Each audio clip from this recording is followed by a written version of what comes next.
Yes. Let's all confirm that we know that we're being recorded, which means that Michelle can't say anything mean about me anymore. That Never. was totally going on about 5 minutes ago. And hey, while for those of you who are here, maybe you can throw into the chat just where you're from. I am in gloomy, gray, rainy Chicago today. Michelle, where are you? I'm going to go ahead and just let you know I am in sunny Florida. Don't be mad at me. It's 83 degrees today. Very warm, almost too warm. I Don't be see mad. Oh, Jacqueline says she's in Jacqueline's in Orlando. Orlando. She knows it. Katie is in snowy Kansas City. Looks like we have Indianapolis.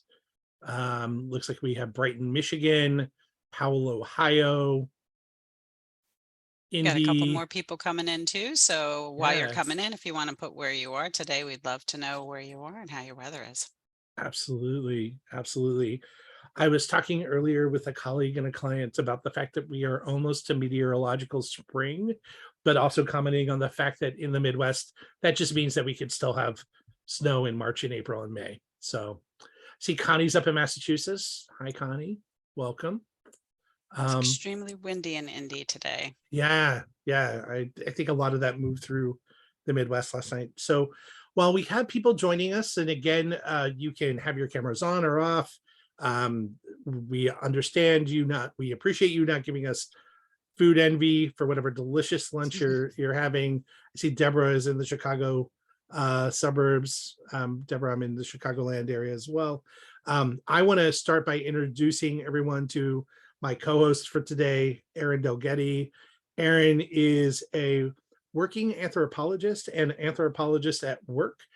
He is a market researcher for a really cool company called the Star Conspiracy, which focuses on it is an experience agency focused in the human capital management space. So Aaron and his colleagues at the Star Conspiracy spend a lot of time in and around learning HR, talent, and employee experience.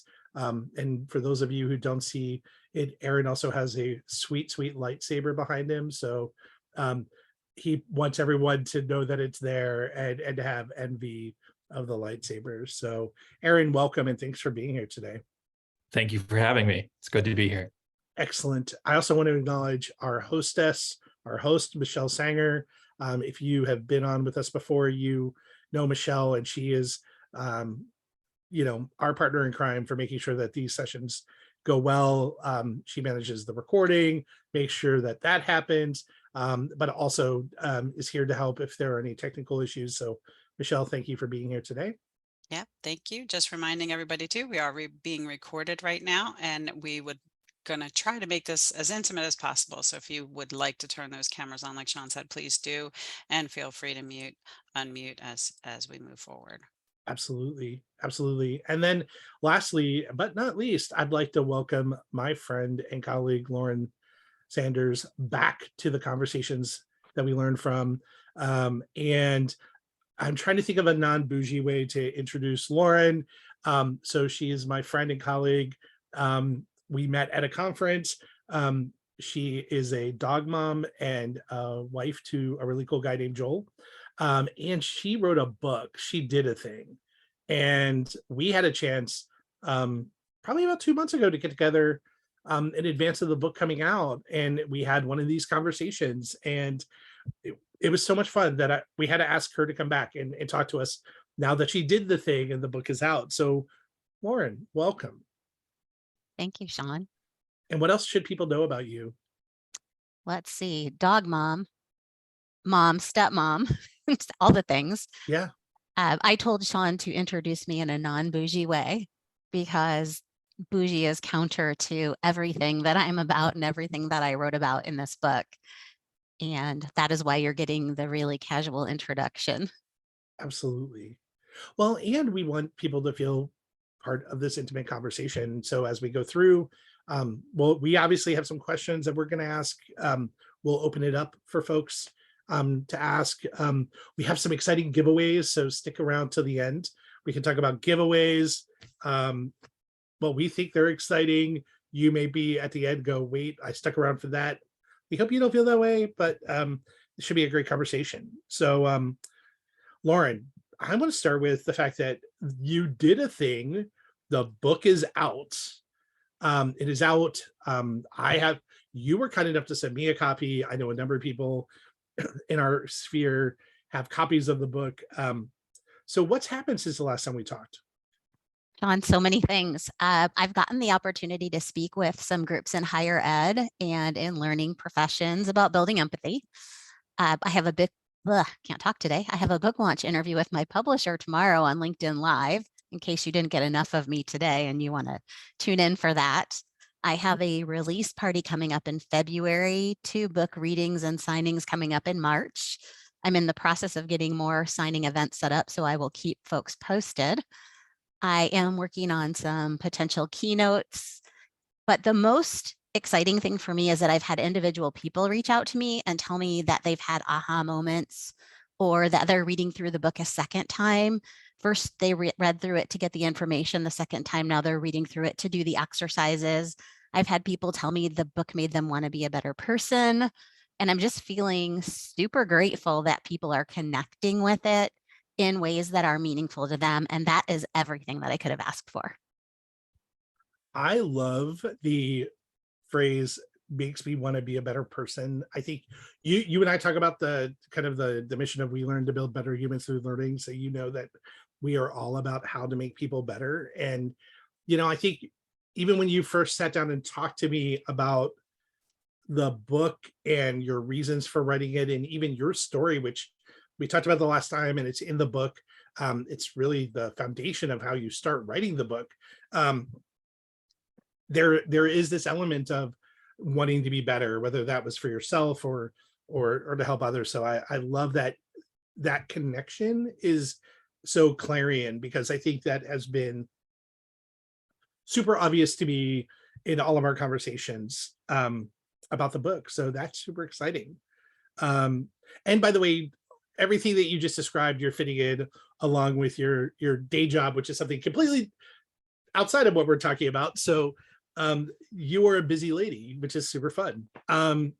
Hey, so after the book came out, you were toying with a number of things around how to promote the book. And one of the really cool things that you came up with was this saying, powered by people, empowered by empathy. And I'm so struck by that in terms of, when we think about organizations today, they always talk about our human capital is what fuels us. We talk about, our people power our organization. But that empowered part, right? So I think a lot of people can relate to that powered by people, but the empowered by empathy part is new. And so could you kind of share a little bit about how you came to that and what that means to you, and as you're out there again doing launch events or talks like this, or doing reading events, how do you want people to take that message away and apply it to their world? I'll give you the nutshell version and then I'll give you a little bit more. But in a nutshell, we cannot get work done unless we get it done through other people. You cannot possibly do everything by yourself. And on the other side of that, I think it's important to recognize that empathy is not the same as emotion, and it's not really truly measurable as a skill. It's relative and it's practice based. So somebody who's empathetic can feel with you, they can make a connection with you, but in the social context of driving colleague successes and all the things that we're talking about now around psychological safety and caring for humans behind the jobs, empowering people by using empathy means we can build better and stronger and more relationship-centered, innovative, and collaborative teams. And when teams are stronger, the whole organization is stronger and the whole organization prospers. So empathy, as we talked about in our last time together, is really a superpower, and it should be the core value that underlies a great work environment. And we have to recognize, especially if you're a leader in an organization, that good work is truly powered by people. And when they're empowered, because their leaders and their fellow colleagues are actually practicing empathy, everybody cares more about the outcomes. Everybody cares more about the impacts. Then I just have to touch on an article that was sent to me today by someone on this call, Mary, around finance and how human capital is not put right basically on the profit and loss statements of organizations. And I thought that was pretty profound and ties into all of this. Yeah. Well, I have to say, again, I think you and I have talked about this, and I've experienced these conversations around what we value in organizations. And so we talk about outcomes and results. And what strikes me in your explanation about powered by people and powered by empathy is that you tied together empathy with the achievement of outcomes and results, that I don't think a lot of organizations have kind of figured that out yet. And so that leads me to my next question, and this may help you. This may be an opportunity to expound on that a little bit. But what would you say the function of your book is? I'm going to give you a Steve Martin moment now. If you're asking about the mission and my purpose, my special purpose, Your special purpose. right, and I'm giving away my age here, I would say that it's really twofold. One, I want to help people change. I want leaders who know that they struggle with practicing empathy to connect to my story. I was a horrible person.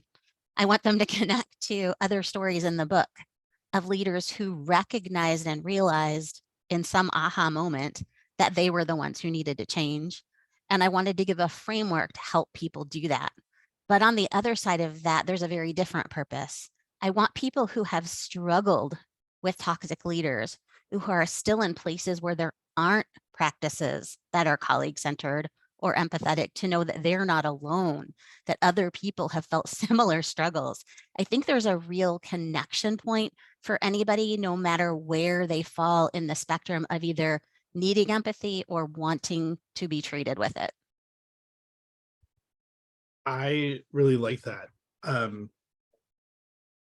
I can also for myself relate to having a version of myself that I looked at and said, man, I'm a horrible person. And what I would say about that, and I think where I've kind of ended up in, and I think part of your journey resounded with me when you told me the story, was realizing that, hey, you know what, part of it was I didn't have the tools I needed in order to be a different version of myself. And I really can kind of look now, and I think even give myself a little bit of grace in that moment to say, I didn't have the tools, but I have them now, and now I don't know how to act and behave differently in that situation. So I love that as in terms of your special purpose. And I see our friend Candace is on camera. So we're just gonna say hi to Candace. Hi, Candace. Hey, Erin, I want to bring you into this, and I know that you have some questions for Lauren today as well. So, Erin, I'm going to let you jump in and ask away. Great. Yeah. So, on one hand, there's this kind of question of like, what is the function of the book? But even kind of backing that up, there's the question of, well, why does a book like this need to exist? Right? Like, my partner and I have a 4-year-old. We're spending a lot of time trying to teach her like emotions and empathy. Like, she has big emotions, right? But like how to sort of understand that other people also have those emotions, and that those emotions kind of don't always like harmonize. But you think about sort of as we grow up, how much of our education is about trying to understand other people. But then we get into toxic work situations. So I guess what I'm wondering is, to the point of why does this book need to exist in the first place? Why do you think empathy struggles so much in the workplace? Before I answer that, I want to connect to the child thing that you were talking about, how you and your partner work with your child to help them understand, to think about how other people are feeling. When I say empathy is a practice, everybody has a history. Not everybody got parents like you. Not everybody had the opportunity to learn some of this stuff as they grew up. And I don't think that the struggles come from people not caring.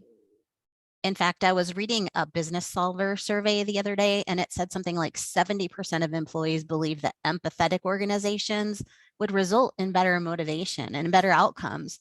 But 77% of the CEOs they surveyed worried that they would lose respect by being empathetic. That's a problem. This is why toxic high performers often get rewarded and get to live and grow and get promoted in workplaces. We have to stop that cycle. There's this common misconception that being empathetic means I don't hold people accountable or that I just have to be really nice. That's not true. That's not what empathy is. Empathy sometimes means holding people accountable. It's the how of that discussion. It's the coming alongside somebody where the empathy has real impact. And sadly, a lot of leaders think it's their job to say no, or it's their job to judge something rather than to approach it with curiosity and openness and care. And this could be a whole other webinar. So let me just sum it up by saying there's some good practices that folks can tap into, like not rushing to judgment, asking questions, being aware of your own feelings without letting them influence the way you behave towards somebody else who's sharing themselves with you or who's struggling in some way. Empathy is, I'll call it, I'm not just gonna call it a practice, I'm gonna call it a practice, practice, practice. And empathetic leadership is the ability to recognize and comprehend somebody else's needs. And that's why it's hard. Avoidance is much, much easier.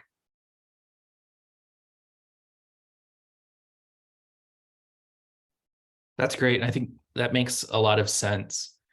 And I think it's also interesting, like there's sort of a suggestion in your answer too, that like it's easier to not be empathetic, like, and that there is a, you know, there are rewards built around not being empathetic, like by being, by saying no, and by being, you know, kind of hard-nosed about stuff.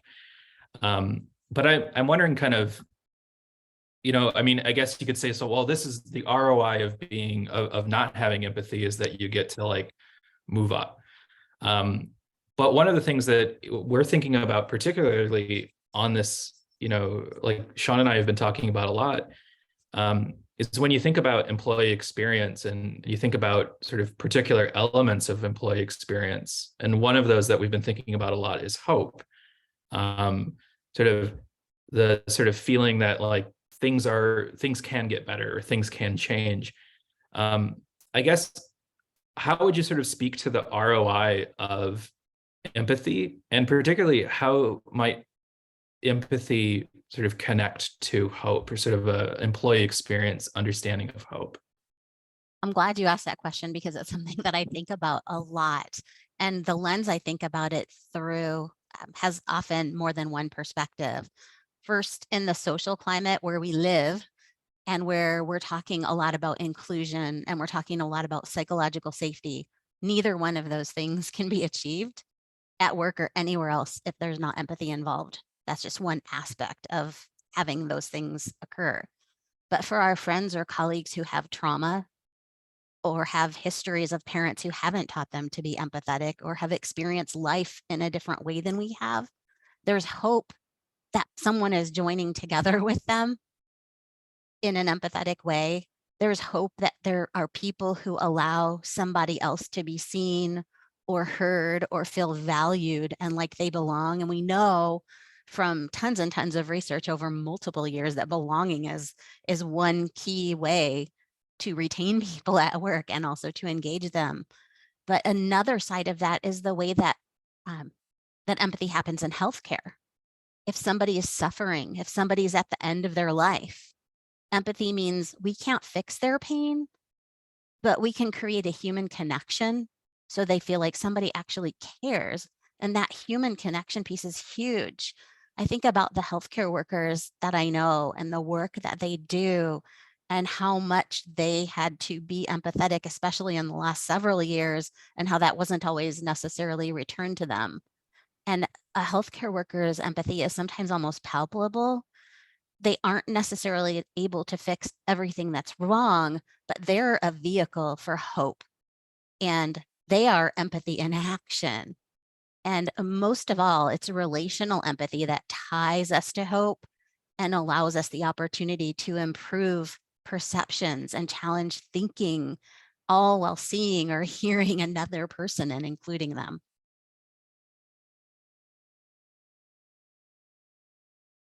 That's great. I mean, I think it's really interesting to think about empathy as like a vehicle for change.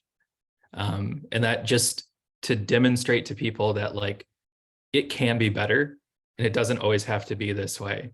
And like, yeah, it's not going to be perfect necessarily, but we can get at least on the road towards that. Again, not doing it Absolutely. is way easier, but you have to practice it for it to happen. Well, and you know, when you talk about not doing it, it kind of leads in, and we talked a lot about people, and we've talked about leaders, right, that are maybe not practicing empathy. And that brings me to a question. It's just to say, ask you, are some people just low empathy people? Are there just some people that no matter how much we maybe ask them to practice empathy, are always going to come off as low empathy? I'm going to give a slight caveat here in that my psychology and social work friends are probably going to nail me to the wall for this one, but I truly believe that's not really a thing. Okay. Empathy is a continuum, and I want us to think about it and continuing to drive it and drive the thinking in a different way. So maybe not low empathy people, but low practicing empathy people would be a better way to frame that. Empathy isn't all or nothing. It's not you have it or you don't. There's a little bit of a continuum there, if you will, and some people may be more naturally empathetic than others. And a lot of that ability is a combination of both situational variables, history, practice. There's so much more to that than someone just saying, I'm low empathy, or my assessment said that I'm low empathy. Again, assessments measure, I'm a data person, assessments measure a space and time and what's happening in that moment. That's super. Okay, I have to ask because I don't know. Are there actually assessments that someone could take to assess whether or not they're empathetic? Does such an assessment exist? There's not that I know of that I Okay. found, because I've been doing a lot of research on this, specific for empathy only, but empathy is usually one factor of a lot of psychological assessments, or a lot of work type assessments can measure someone's level of empathetic behavior sometimes. But again, if you're not practicing empathy and you don't know what it is, and you haven't mastered the art of reflection around how things could have been done differently or more effectively, you're not going to be focused on practicing that skill. So your opinion in the space and the time of that assessment is really going to impact what you say and how you operate. Excellent. Thank you for that. So if we were looking around at our fellow humans, are there ways that we might identify, or clues that might be there, that a fellow human that we know is struggling with empathy? I would say the first clue is probably that somebody might be super judgmental. And a lot of ways this comes out is criticizing somebody for expressing emotion is usually the first key. Or someone telling you, "Huh, you're so dramatic." That's another thing that often happens when somebody has a little bit lower on the empathy scale. Another clue might be blaming behaviors, blaming other people for your own experiences, or criticizing people without knowing the context of another person's situation. Um, Teaming, so blaming somebody, but then getting all these people on your team to agree with you, and not your team not being necessarily your intact team, but it's much easier to say, well, look at what that person did. Don't you agree with me? And then you get all these people on your side. That would be a tactic of somebody who's probably lower on the empathy scale. But blaming others, refusing to hear their points of view is another one.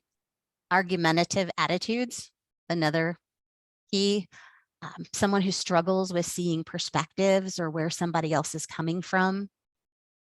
dislike or disregard for any kind of emotional situations. Someone who might feel angry or frustrated all the time, especially by somebody else's feelings or by how someone is making them feel. Another key is usually someone who has difficulty making friends or building meaningful relationships. But I want to focus in on the fact that a lot of this could be that somebody has not experienced empathy. It's never been given to them. It was never modeled. And this also could be just a lack of self-awareness that it's necessary and needed. Kind of chimes into what Candace said. It's that the the lenses that people are seeing through. It makes a huge difference where this is coming or stemming from. Like you said, you really pointed it out when you said that they may have not seen it, dealt with it, had it anywhere near them. So the practice piece is big in my mind coming out right now. And Jacqueline says, it's like you are specifically describing someone at my work who is in a high level position. So I think that there's a lot of relatability in what you've said. And as you were going through, I'm visualizing the future job aid. You might have an issue with empathy if here's all the things you're doing. Aaron, before I open it up to our guests who are all here with us, probably enjoying really delicious lunch, because Candace is the only person who turned on her camera. Candace and Jen, the only two people that have their camera on. I want to ask you, do you have any kind of closing questions for Lauren today? Yeah, absolutely. So this question is kind of on kind of the same practical bend, but something, I think it's particularly interesting that you bring up data and like being a data person. I also consider myself sort of a data person, but often like when you kind of work with data and you see like work tech advertisements about data driven such and such, it's usually one of the ways that sellers to sell it is like, oh, it's not driven by data, like bias. It's like removing the bias out of it. And something I've heard a lot, like as an anthropologist, because anthropologists are particularly interested in like squishy emotions and things like that, is that like, oh, your research must be so biased because there's so much emotion and so much trying to like perspective take and things like that. So I have a strong opinion, one in a particular way, but I'm interested from you also being a friend of data. Is there an intersection between empathy and bias? And for people who are like, oh, like if I bring empathy into the mix, am I going to bias my judgment, or am I going to be a biased leader? How would you speak to that? Interesting question. And let me just take out my soapbox so I can stand on it for a minute, because this is something that is very near and dear to my heart and something I study quite a bit. To really work well or to connect with people, you have to be able to create partnerships. And those partnerships have to happen across boundaries and across barriers. And you can't do that without empathy, without curiosity, and without respect. So the intersection is really our willingness to practice those things, especially when someone's lived experiences aren't our own. So listening with curiosity and believing someone is a start. And then practicing perspective is huge, but there's a lot more to it than that. We have a tendency to use empathy differently in groups versus in individual settings. And I don't know if you've read any research on this, Aaron, but I was just reading a study the other day about soldiers from another country who engage in extreme violence. And what it found was they didn't lack empathy, which is interesting, right? But not only did they didn't lack empathy, but they had higher empathy for the group that they belonged to and lower empathy for the groups that they opposed. That is part of the problem. That makes it very interesting because we usually associate empathy with being altruistic. And that's not, again, what it is. This is where understanding bias, and especially your own bias, is important to keep yourself in check. We as individuals have to be motivated to do that, and not just do it. We have to be motivated to care about it. If our perception is that something's not fair to our group, then our judgment gets limited and we get a perception, true or not, right? But perception's always true to the perceiver, that something isn't fair to a group. And then we might create a narrative that then we believe. And when that happens, there's a level of self-awareness about our own emotions that we have to have in order to get past that. And then it requires a commitment to listening to somebody else's perspective. And that might be hard and it might be uncomfortable. And it might even be worse based on what we think we already know, because we have all the great, wonderful, right information. And then we might have feelings related to it that we need to work through as part of that. There might be trauma involved. We might feel shame. We might feel disappointment. We might feel something else, but we have to translate those truths in our own minds first about what impact we're having on somebody else. And then we have to think through, how do we appreciate and respect the difference in somebody? And then we have to be willing to listen and have honest dialogue. And we have to accept that our own thinking might be wrong. And that is the hardest part of all of it. Sorry, let me put my soapbox down now. Well, I think that's, and I think it's a great answer. Like, it's a good soapbox to be on. But I also think that you really bring it back to this idea of practice, that, like, again, the key to the situation is in the practice. It's about expanding and complexifying the practice in order. It's about practicing empathy, but not just for some people. It's about expanding, and also you have to practice it on yourself too. You have to kind of take that, like, okay, where am I at in all of this? And, am I wrong? So yeah, I think that's great. You have to be willing to be wrong and accept that you're wrong. That is hard. That it is. But Michelle tells me I'm wrong every day. So I have a good mirror to if I'm right or wrong. Have to stay balanced. I want to open it up to our audience and see if anyone has a question. You can put it into the chat. You can come off of mute and ask a question. I see Deborah has come on camera. So Deborah, do you have a question that you wanted to ask? You need to come off mute. Go ahead. Sorry, I was eating lunch because I'm squeezed in between meetings. So Totally understand. I had to get that done. Yes, I had a question, Lauren. A lot of what you were talking about resonated in a different way. We talked about it in a leadership program that we're doing it. We talked about it as EQ. Emotional intelligence versus the IQ, and spent a lot of time explaining that when you look at the best leaders, they have a lot of EQ along with the IQ, and the ones who vice versa, the worst leaders don't seem to have the EQ. And a lot of times when we talk about EQ, people will bring up empathy, that people don't have empathy. So I'm wondering, are you making distinctions? Obviously I didn't read your book, so distinctions between EQ, empathy, or how are you describing that?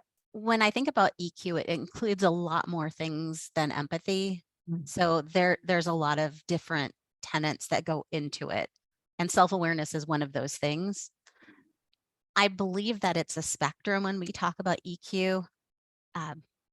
It is the ability to recognize the emotions that we have. It is the ability to be self-aware about what is happening around us and what is happening with other people. And empathy is just one piece of that full EQ puzzle. So it's a separate thing, but it is often the one piece of EQ that people struggle with. But it is very hard to be empathetic if you aren't self-aware or if you don't have a high EQ. Deborah, thank you. That was a great question. Yeah, it was. Thank you. Anyone else have a question that they want to ask? Again, put it into the chat. Come off of mute, turn on your camera. I see one from Hannah and it says, Lauren, can a colleague-centered workplace coexist in a results-centered workplace? Are these mutually exclusive? And how do you go about framing this to leaders when proposing changes in action and policy? I would start with questions. And the first question would be, what does colleague-centered mean? And depending on the type of industry you're in, that might be a very different question. So for example, if I work in the learning profession. So if you're asking me what colleague-centered means, it means I'm considering the end user in whatever I develop or whatever outcomes that I'm focused on. When you tie that to changes in actions and policies, you first have to define what is it that we're trying to change? What is it that we're trying to do? What is it that we're trying to improve? But you also need kind of baseline data. Where are we right now? How do we know that we aren't colleague centered? What are the things that we have that tell us that? Is it I know Hannah's an HR person, so is it the engagement survey? Is it something?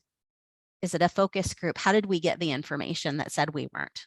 Did your executives tell you, or was it coming from the bottom up?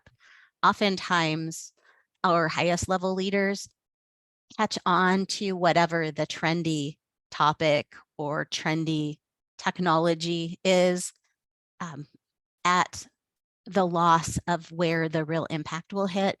So I think it's an understanding of what are we trying to get out of this? Are we just trying to check a box?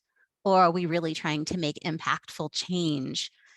And if we're trying to make impactful change, I do think a colleague-centered workplace can exist in a results-oriented place, because when you're colleague-centric and when you have an empathetic organization, your people work better together.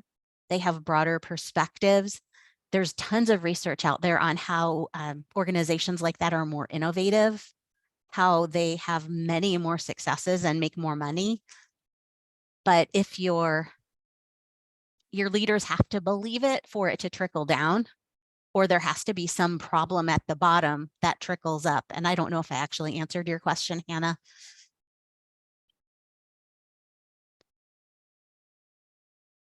I'm waiting. I don't want to make you say anything proprietary, so I'm trying to be as broad as possible. No, I appreciate that. Sorry, I'm in my cube. That's why I typed. But I would say that that's a great start to the question that I asked. So thank you very much for addressing. And any of you here, I want you to know that I'm always open to one-on-one conversations. If you have more questions that you're not comfortable asking here, or Hannah, for example, if you want to go deeper on that, I know we have a relationship outside of this group, so I'm always happy to talk more about that too with any of you. Excellent. Hannah, thank you for the great question.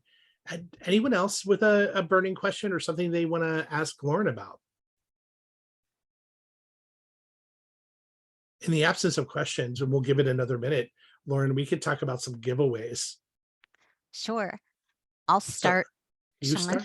Yeah. So I don't know if you have seen my Powered by People and Powered by Empathy t-shirts. They are not for sale anywhere. They are just strictly for my book launch, and they were designed by this wonderful graphic artist who also happens to be my daughter.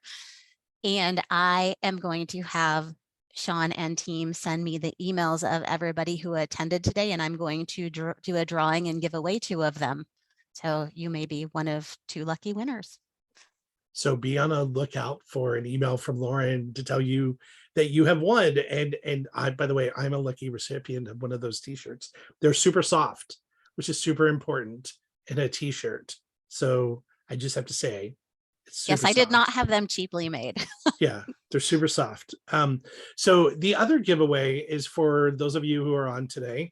I'm going to give you, I'll put my email in the chat, and for the first 5 of you that email me, I am going to send you a copy of Lauren's book.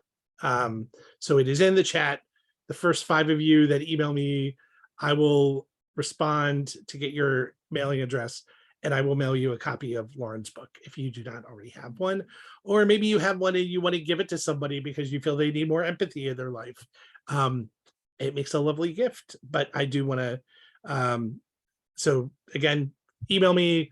I will drop a copy of the book into the mail for you to the first 5 people that I get an email from. So Hannah,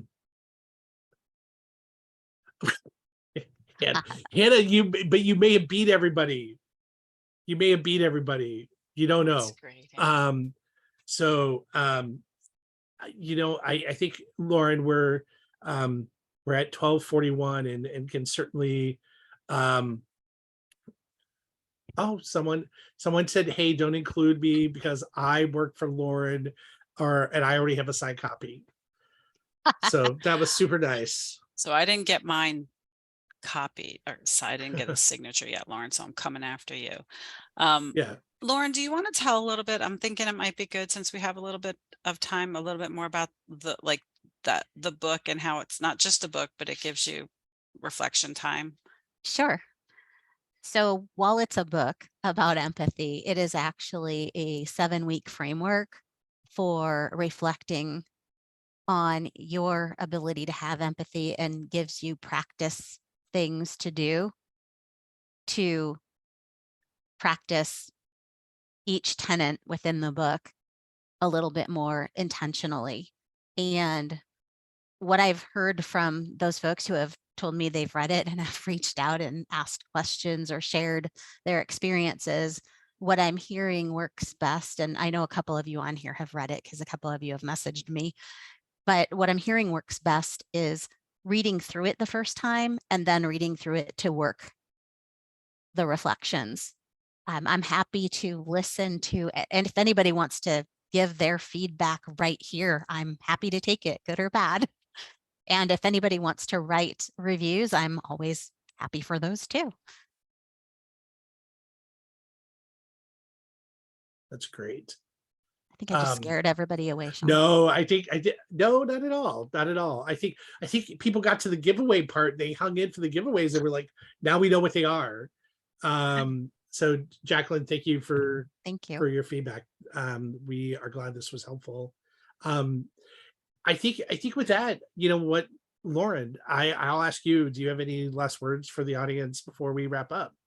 I am just super grateful that you're here and that you care about empathy. And again, if anybody wants one-on-one conversations, I'm always open to that. If you have more questions, I'm always glad to help you work through something if there's scenarios or things you want to think through. And Lauren, is there a best place for folks to find you? I'm going to put my email in the chat here. Hey, for the recording, maybe maybe you say it out loud, so because the chat doesn't follow the recording, so if someone's listening to this, do you want Sure. to share it as well? Yes, it's Lauren J. Sanders, LOREN J. Sanders @gmail.com. Excellent. And I happen to know that you are findable on LinkedIn as well. Yes, I'm findable on LinkedIn and Instagram as Lauren365. And if you happen to be going to Training Mag Conference in Orlando, I'll be there next week. And if you happen to go to Training Industry Conference and Expo in June in Raleigh, I'll be speaking there. Excellent. Nice. Excellent. Aaron, any last thoughts from you before we wrap up? No, other than just thank you so much for your time on this and just for the great conversation. Thank you all. Absolutely. Well, listen, for those of you who are still here, I want to say thank you.